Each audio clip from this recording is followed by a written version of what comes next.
Magandang tanghali po. Ngayon po ay Biyernes. Sa Pilipinas po, di ba po, lagi tayo nagluluto ng munggo kapag tuwing Biyernes na may kasamang paksiw. Napakasarap po nun. Itong araw pong ito ay magluluto po ako ng ginisang munggo. Ito po ang mga kakailanganin. 4 tablespoon vegetable oil, 2 cups pork meat, 4 cloves garlic minced, 1 medium onion, 2 cubes pork, 7 tablespoon fish sauce. Pwede rin po kayo gumamit ng asin kung gusto nyo po. 1 teaspoon ground black pepper, 2 medium tomatoes diced, 1 cup pork skin, at meron din po ako na dahon ampalaya, 1.5 cups po ito. At 2 kutsara po ng salted shrimp paste or bagoong alamang. At umpisa na po natin ang pagluluto. Umpisa na po natin magluto. Maglagay po tayo ng oil sa ating kawali. Kailangan po painitin natin ito kahit po mga 10 minutes. Mga 10 or 15 minutes po kailangan po mainit ang ating oil.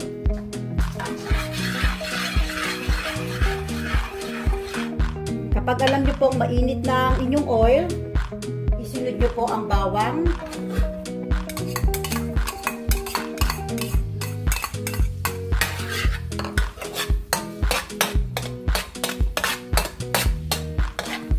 Kaya nga po pala, ito nga pala pong aking mung bean ay pinakuluan ko na po sa 5 cups of water po. Kasi matagal po itong lutuin. Para gisa na lang po ako ng gisa. Ito po medyo namumula ng aking bawang. Ilalagay ko na po ang aking sibuyas.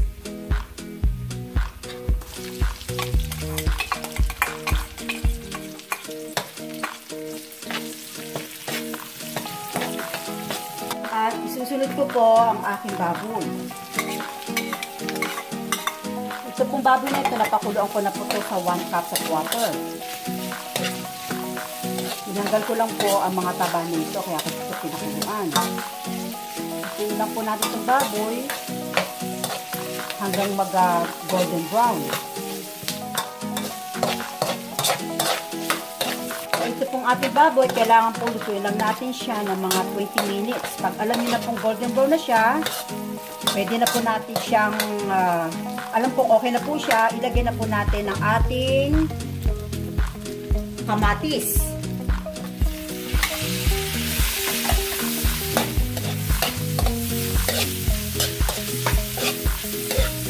Kamatis po natin, lutuin lang po natin siya ng mga 10 minutes.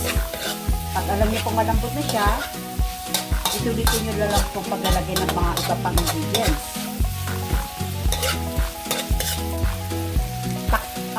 Takpan po natin siya.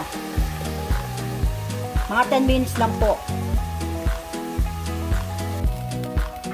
So ngayon po, luto na pong ang aking mga ginisa. Isasahin ko na po ito sa isang kaldero para po ito sa aking mung bean.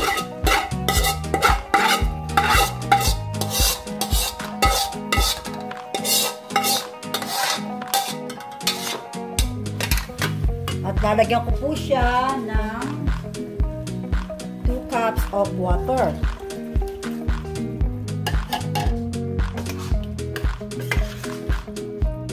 Pag alam niyo pong kulang sa tubig, dagdagan niyo na lang po ng mga 1 cups. Pag alam niyo pong natutuyo. Pakukulaan ko lang po ito. Pagkatapos po, ilalagay ko pa yung mga ibang ingredients. Ayan po, kumukulo na po siya. Ang isusunod ko pong ilalagay,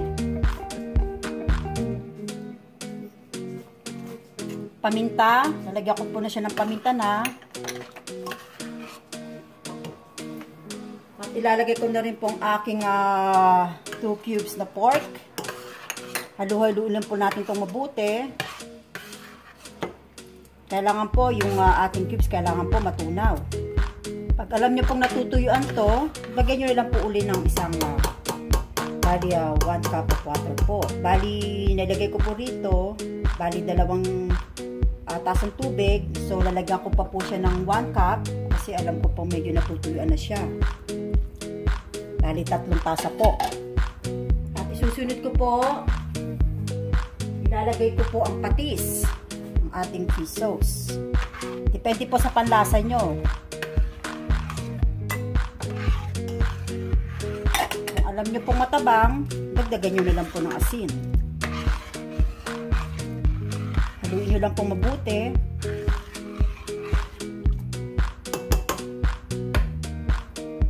Tatakpan ko pong muli. At hahayaan ko munang uling kumulo. Ito po, kumukulo na po siya. Ito pong bagoong alamang ko, optional lang po ito kung gusto niyo pong lagyan. Pero sa akin ako nilalagyan ko po. Ito po yung version ko. Para po mas masarap. Ito lang po siya, natin siya ng mga 10 minutes.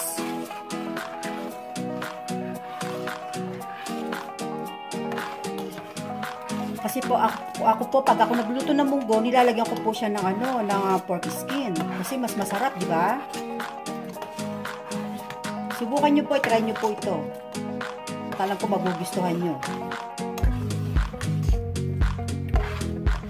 Makalipas po ang 10 minuto, pwede po natin itong ilagay ang ating chicharong baboy.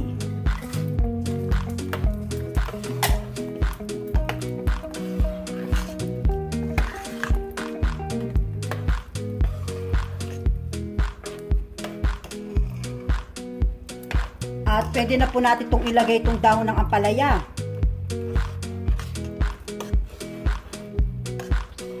Tanim po ito ng husband ko sa likod. Dahil malapit ng taglamig, kaya po inipitas ko na. Hahaluin ko lang po ng mga ilang sandali.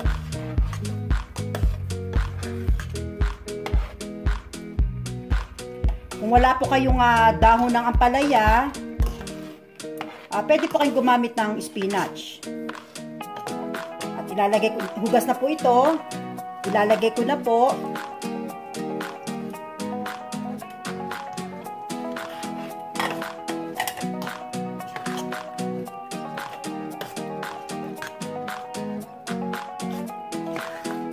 Mga 10 minuto lang po.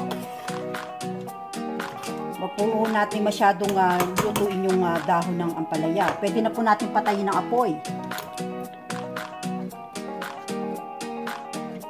Ito na po ang aking ginisang munggo. Sana po ay nagustuhan ninyo.